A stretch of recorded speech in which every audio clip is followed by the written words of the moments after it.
Hermanos, en el libro del profeta Isaías, el capítulo 21 y el versículo 11, Isaías 21, versículo 11, leemos lo siguiente de la palabra del Señor. Profecía sobre Duma. Me dan voces de Seir. Guarda, ¿qué de la noche?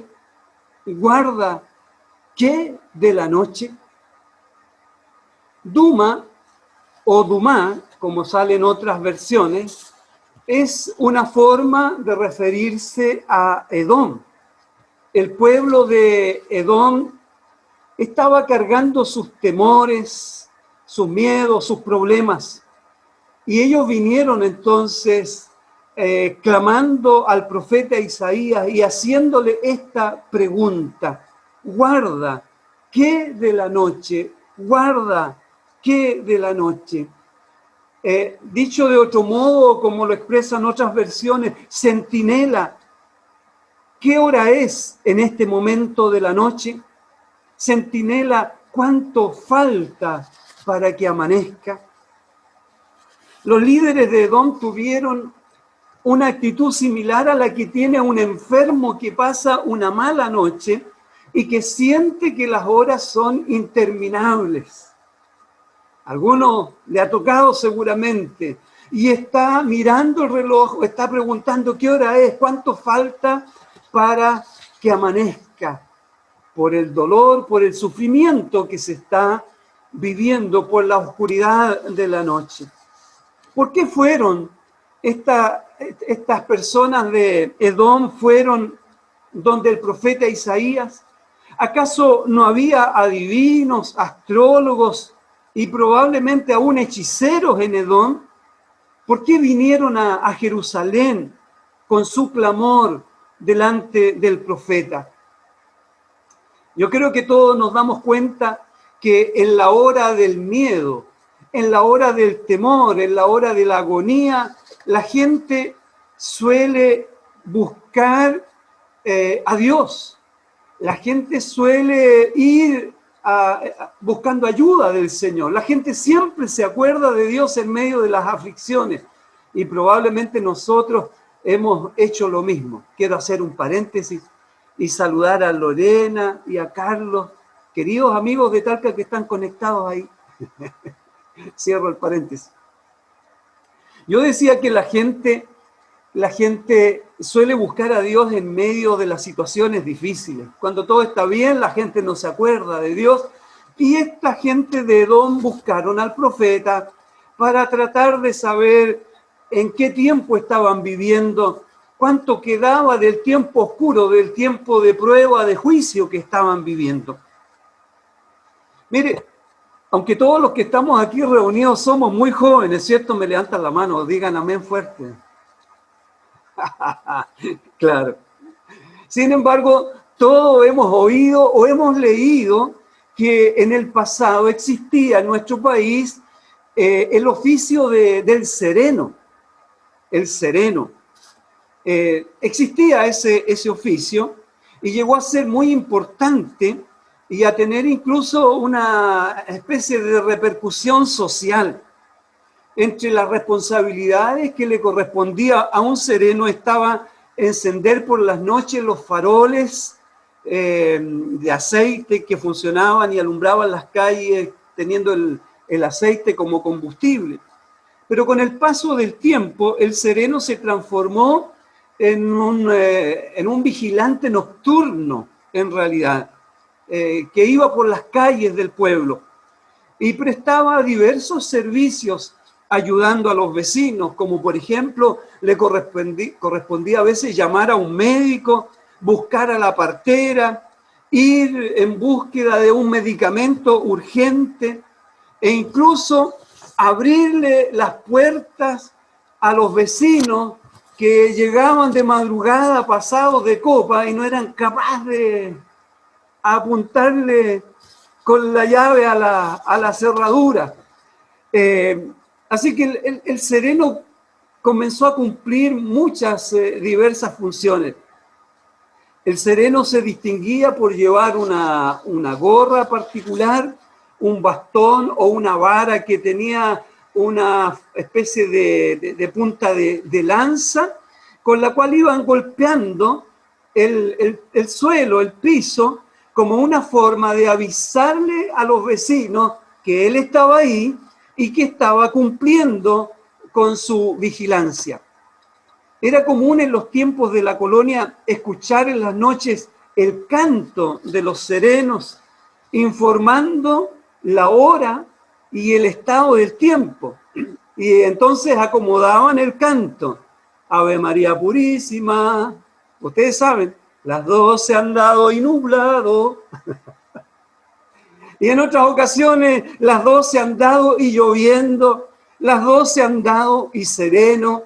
Las 12 en punto y el sereno va. Todas esas eran canciones o frases que cantando le informaba del estado de la ciudad, del pueblo y del tiempo a los vecinos. Ahora, en el tiempo bíblico hubo un equivalente al sereno del que estamos hablando. El guarda, el vigía, el centinela o el atalaya. En la escritura lo denominan de diferentes formas. Y era una persona que estaba asociada siempre con una torre alta construida sobre los muros de la ciudad. En esta posición elevada era un lugar adecuado, excelente para vigilar la ciudad. ¿Y qué es lo que vigilaba el centinela, el guarda en ese tiempo? Vigilaba cómo transcurría la noche y con el primer rayo del sol apareciéndose en el horizonte, tocaba una fanfarria de trompeta para indicar que el día ya había llegado, que el día había comenzado y que él había cumplido con su jornada de vigilante nocturno. Si hubiese sido el pastor Hugo y su familia que estaba ahí en la torre, seguro la fanfarria hubiese sido con zampoña, con charango y con unos cuantos otros instrumentos folclóricos más. Seguro, seguro. El trabajo nocturno consistía principalmente en dar la alerta en caso de alguna urgencia. El centinela era un personaje que podía dar cuenta y estar informado de todo lo que pasaba dentro de los muros de la ciudad. Mientras todos los demás dormían, él vigilaba. Él sabía quién llegaba tarde, él sabía quién se iba, él sabía los que se peleaban antes de dormir, por ahí antes de acostarse. Estaba informado de cuántos nacían, cuántos morían. Y de manera muy especial, su trabajo y su atención de vigilante tenía que poner atención principal en posibles enemigos que se acercaran a la ciudad para atacarla. Regularmente este centinela era alguien que pertenecía a las Fuerzas Armadas. Imagínense si este centinela se quedaba dormido en vez de vigilar.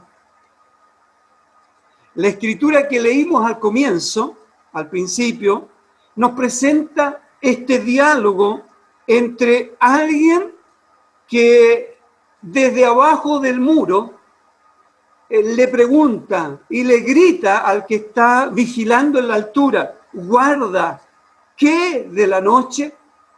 Centinela, ¿qué de la noche? ¿Qué novedades hay? Algo así como: centinela, yo estoy acá abajo y no veo lo que tú ves desde arriba, no alcanzo a verlo. Un centinela tiene que reunir algunos requisitos que le otorguen idoneidad para cumplir esa función. En primer lugar, el centinela tiene que mantenerse sobrio, tiene que estar despierto, ser alguien despierto.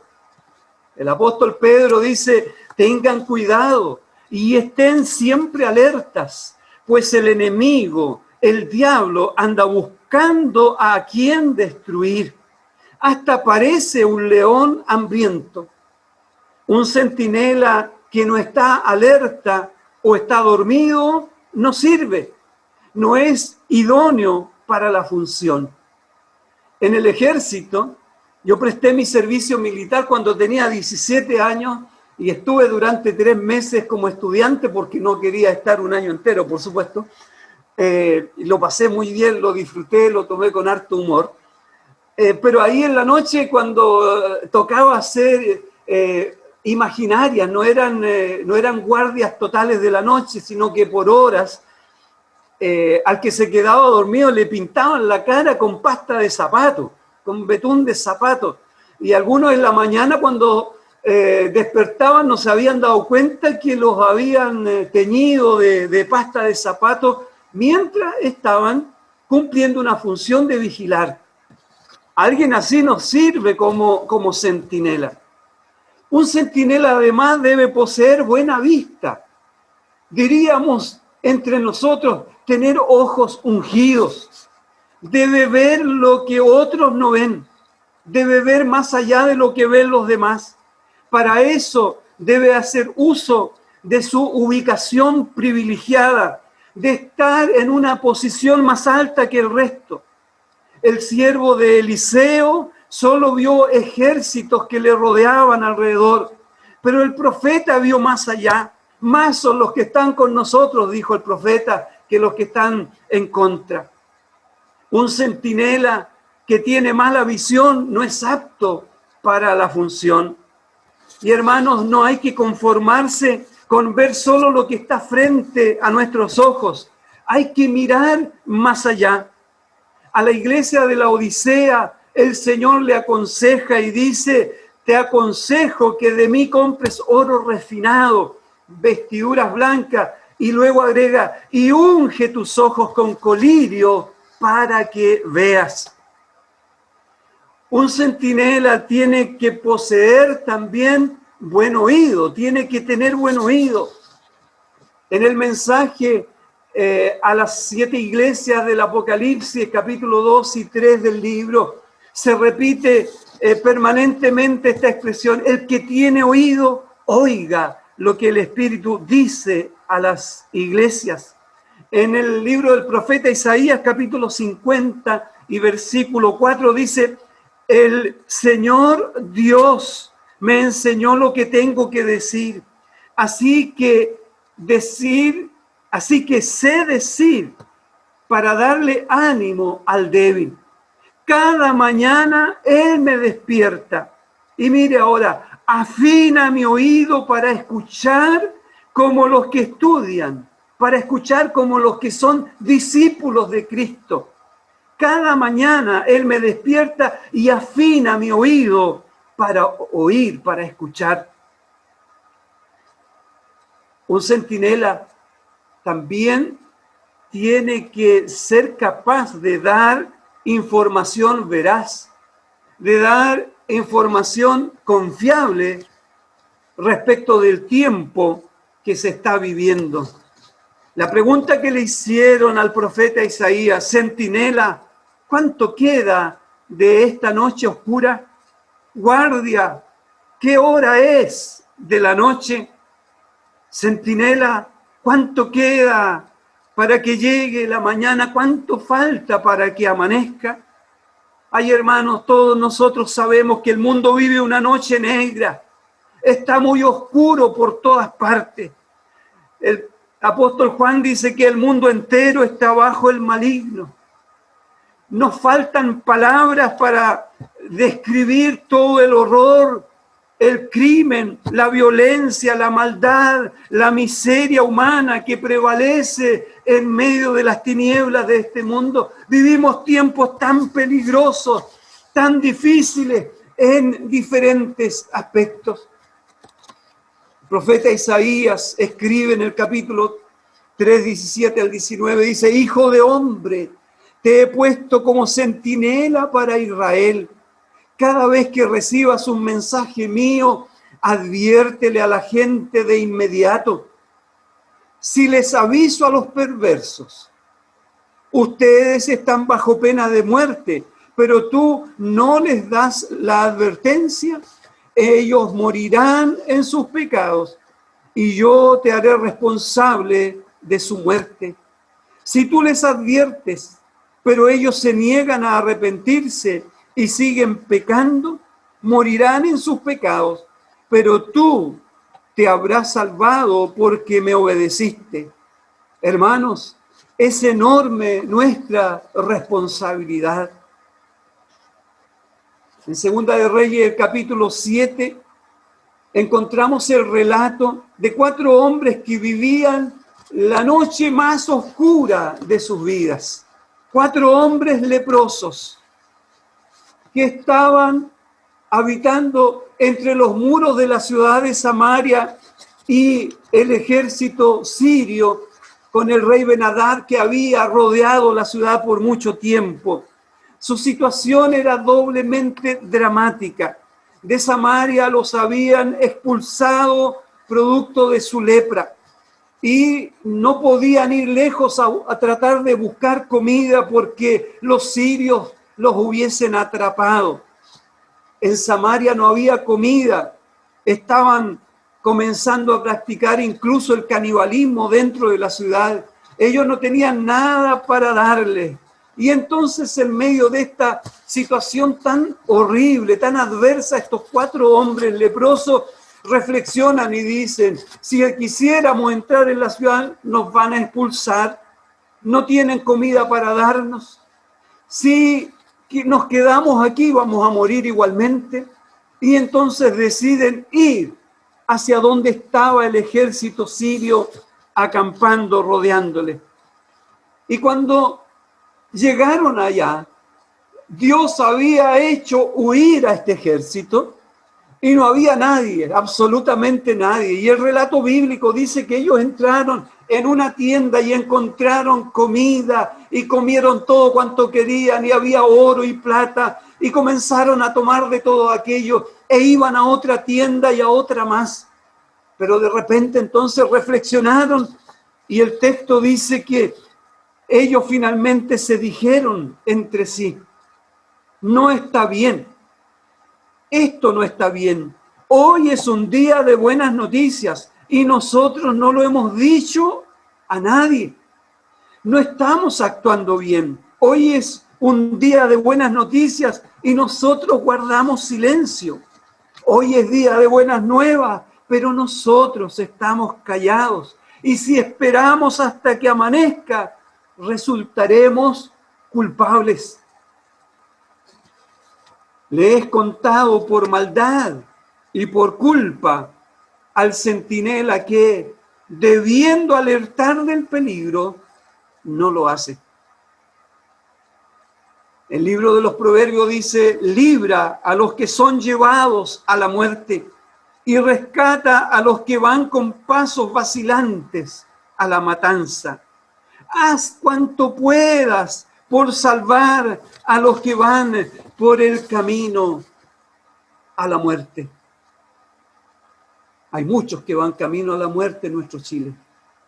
Hay muchos que van cada día rumbo a la perdición. Hermanos, la moral de una nación está implementada por las leyes que rigen esa nación. Y como de alguna manera fue dicho en el transcurso del culto, en nuestro país se están implementando leyes muy nocivas que están llevando a la destrucción de la familia y por ende a la destrucción de nuestra sociedad. Sabemos muy bien todos que existe una agenda mundial programada para establecer una nueva moral en el mundo. Y en esta agenda intervienen los centros de poder, legisladores, gobernantes. Las Naciones Unidas, la OEA, ha incorporado en su Agenda 2030 puntos a través de los cuales quieren imponer esta nueva moral. Pretenden cambiar completamente todo el concepto de lo que Dios nos ha dado y establecido en su palabra. pretenden cambiar el concepto de lo que es el hombre, cambiar el concepto de lo que es la familia, cambiar el propósito del hombre, cambiar el concepto de lo que es la reproducción, cambiar el concepto de lo que es la dignidad de la vida humana. En todo esto hay manos y mentes malignas. Su gran propósito e intención es la destrucción de la familia, que es la célula fundacional y fundamental de la sociedad. John Wesley, de quien ustedes saben muchísimo más que yo, entre sus muchas frases notables, él dijo: lo que una generación tolera, la otra generación lo abraza.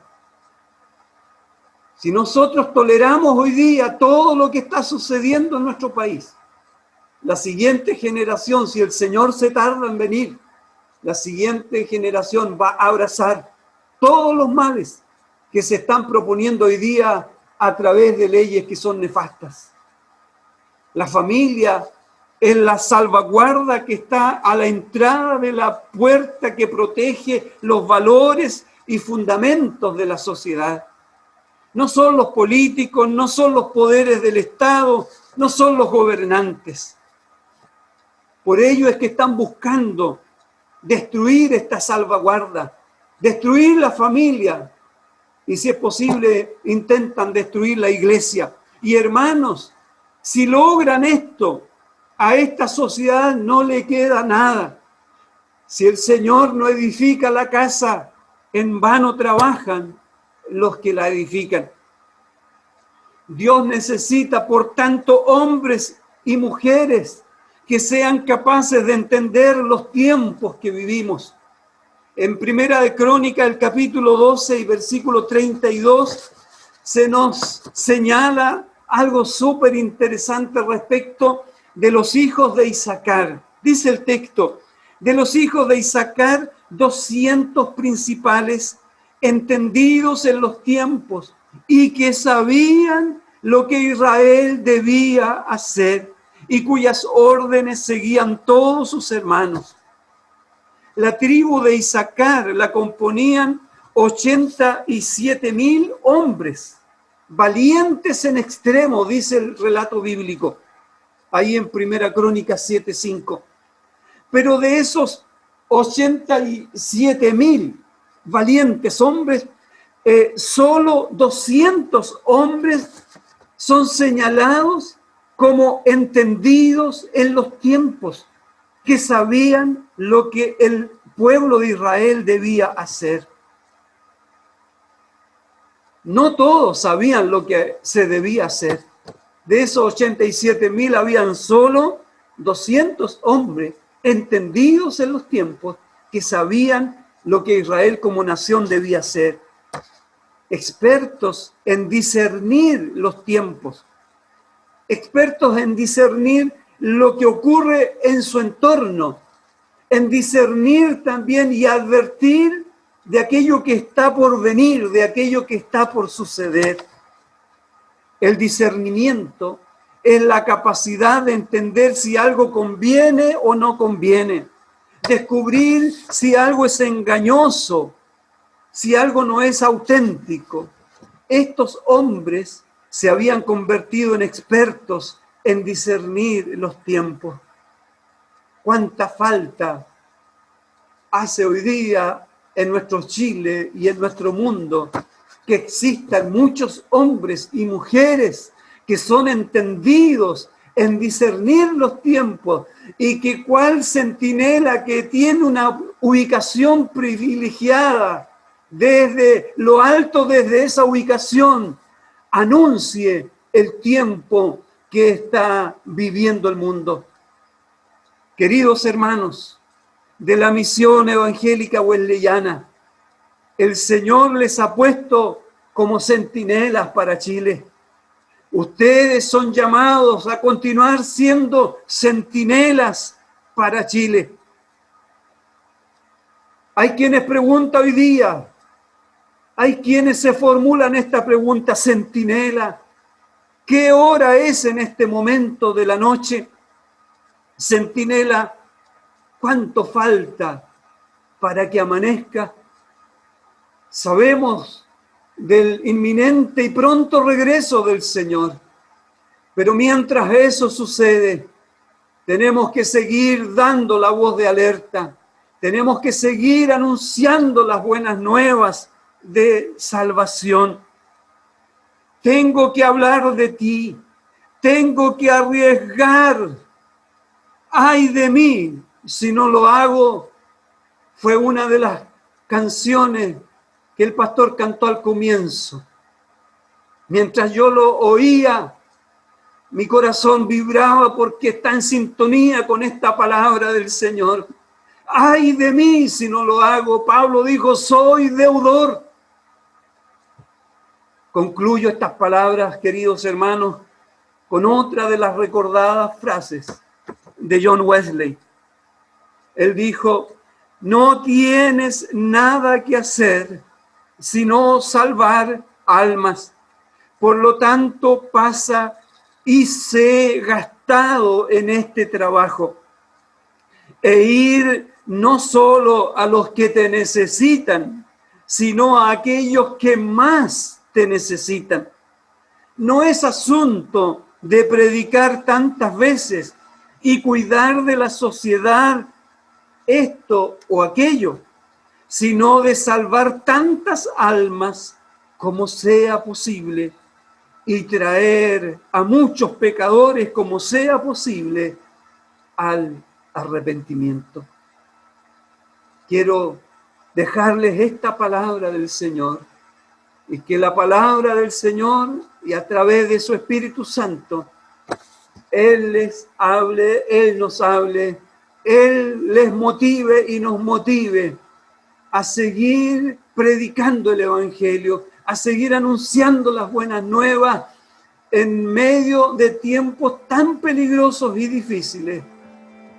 Hermanos, el Señor te necesita, el Señor nos necesita.